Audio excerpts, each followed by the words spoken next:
Hello, my name is IRNewsXNgoDiLan. I'm a second-year PhD student in International Relations at Brandeis University, United States.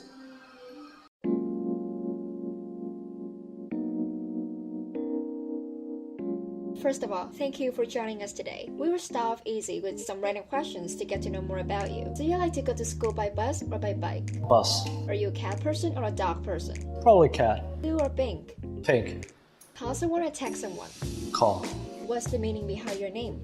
My father was in New Zealand when I was born. If you could have any power in your life, what would it be? I like to read people's minds. Favorite subject in high school? History.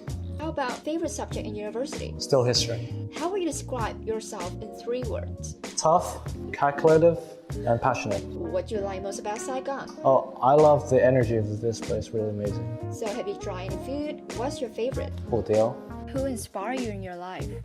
Actually, I don't have any particular idol, but I admire all the men and women who are willing to sacrifice for what they truly believe in, so who prioritize their values above all else. So if you could choose one song to play over and over again, what would it be? Photograph, Ed Sheeran. If you could go back to the past and change one historical event, what would you choose and why? Very interesting and hard question. I'll probably do something to stop World War II. I think it's a needless bloodshed, so let's try to stop that. If you could meet one world leader right now, who would you choose? I'll probably have a talk with Donald Trump. What on the news today that captured your attention? Well, 2 things. Number one, I think the White House just released the joint statement after Prime Minister and Winston Fook's visit to Washington, so that's big for me personally. And second thing, I believe President Donald Trump just decided that the United States will pull out of the Paris Climate Change Accords. That's also very big.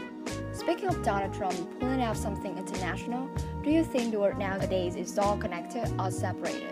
The world is, compared to before, decades before, I think it's more connected, but the trend doesn't look so good. What are the 3 current global issues that worry you the most? Well, number one is climate change, because we're all going to die if there's a major tsunami, right? Number 2 is rise of nationalism. I think that's very dangerous. It creates a more fractured, a more disconnected world. And number 3 actually is the rise of innovation. I think technologies have an immense capacity to disrupt lives, and that's also something that we'll have to face in the near future. What do you think the world needs more? I think the world needs more of great people who are willing to speak out for what they believe. Imagine yourself as Vietnam Minister of Foreign Affairs. What's the first country you would visit? I'd most like to visit China. I think China's very important partner, and it's our most immediate neighbors. You've been to a lot of countries.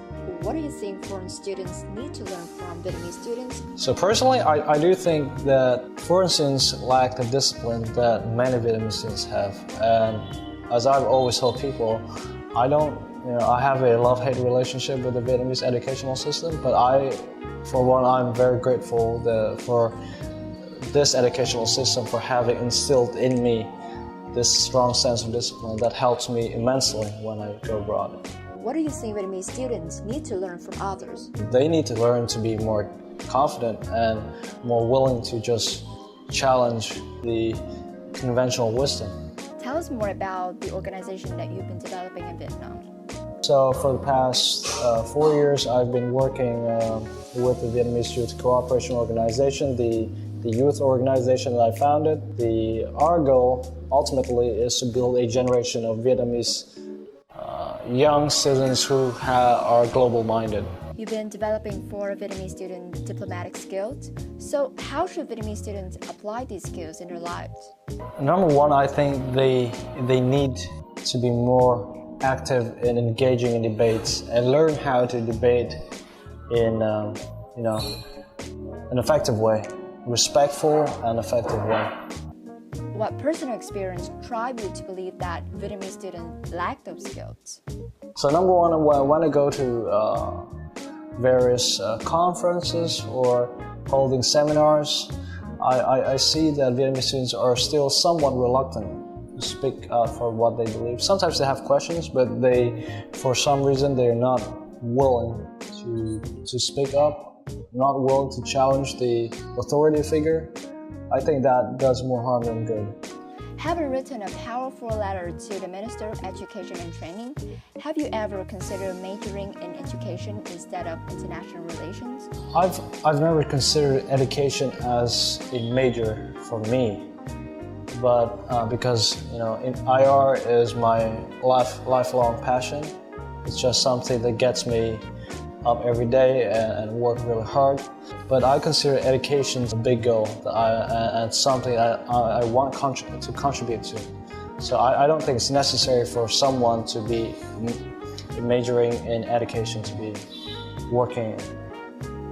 So if you could give advice to those who are watching this, what would you advise them to overcome the fear of debating and be more confident? There's no substitute for questioning, really, and I hope that they all soon realize that asking is the way to go. If you don't ask, it will be impossible to engage in a dialogue. You might not have to always put forward a full argument, but you have to ask a question for the other people to engage in a dialogue and discussion with you, so that at the end of the day, you understand better and you help others also to refine their ideas. That's how we both learn actively.